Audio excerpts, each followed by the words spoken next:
As the season of mists and mellow fruitfulness gives way to winter, there are far fewer leaves on the trees. It's time to go and fish them out of the pond and make the most of the warm autumn weather before it really does get cold out there. We may have had the first frosts, but it takes a little longer for ponds to cool. Of course, indoors, it's always tropical. Here are some top tips for outdoor and indoor fish keepers to get the best out of your hobby during November. Keep up control measures to contain and remove falling leaves to prevent algae issues next season. Remove any growths of blanket weed and duckweed for the same reasons as leaf litter, and to avoid any decomposition robbing ice-sealed ponds of oxygen. Excess growth of oxygenating plants can also be removed and placed on the compost heap. If you haven't removed this already, cut back any dead plant material and consign it to the compost heap as well. To provide overwintering sites for ladybirds and other beneficial insects, avoid cutting back dense rush and sedge growth until early spring. It may seem cold now, but time spent removing dead plant material this year will be saved by removing blanket weed or dealing with green water next summer. It's a great time to plan a new water feature, and if you break the soil in time, you'll get things done for spring.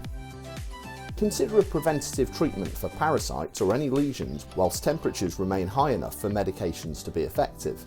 Many fish losses in early spring are due to the rigours of winter, and it's often too late to fix these issues when they become apparent.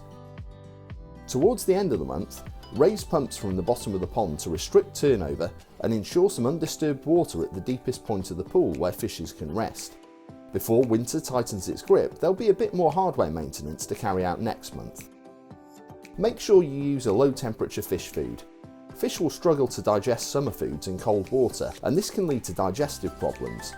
In some cases, undigested food will break down in the gut and cause bloating and buoyancy issues as spring comes. With the prospect of cold nights ahead, consider buying a pond heater to keep an area ice-free, as these all require a source of power and some forethought. Put fresh water out for wildlife. As things get cold, water is as vital as food for the wild neighbours who know your pond is a dependable place to visit. In cold weather, birds need their plumage to be in top condition, and small mammals will be interrupting sleep for brief spells foraging. Transport your fishes and invertebrates home properly. Spare a thought for how much of a shock it can be taking a tropical creature home in a clear plastic bag. Upgrade your pets to first class with a Maidenhead Aquatics transport bag, or ask the staff if they'll sell you a polystyrene box. If you're in parts of the country with controls on carrier bag use, don't forget to bring a bag or be prepared to pay a few pence for a carrier. Taking tropical fish outside with no insulation or shading is not giving your new pets the start they deserve.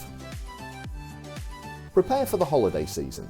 If you're an aquarium owner, a few things can happen in the next couple of months.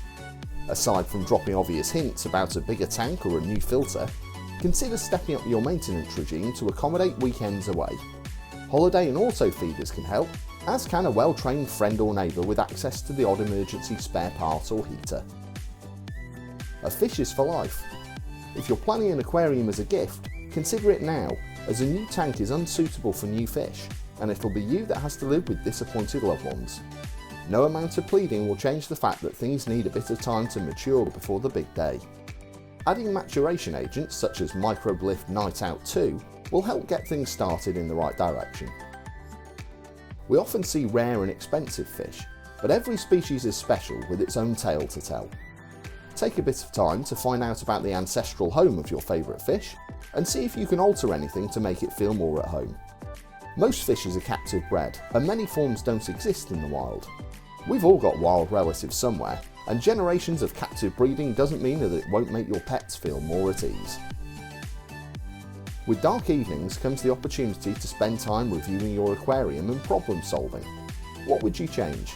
Algae issues? Snail problems? Take a look on our website for pointers on a range of subjects. Leaves can be a great item of decor for achieving that forest pool look. Collect and soak open beech leaves from clean sources, or alternatively consider the dependable packaged version in the form of Indian almond leaves. Many familiar fish thrive when given this little slice of habitat, and some dwarf cichlids and catfish are real leaf litter specialists. Tune in next time for our top tips for December, and happy fish keeping!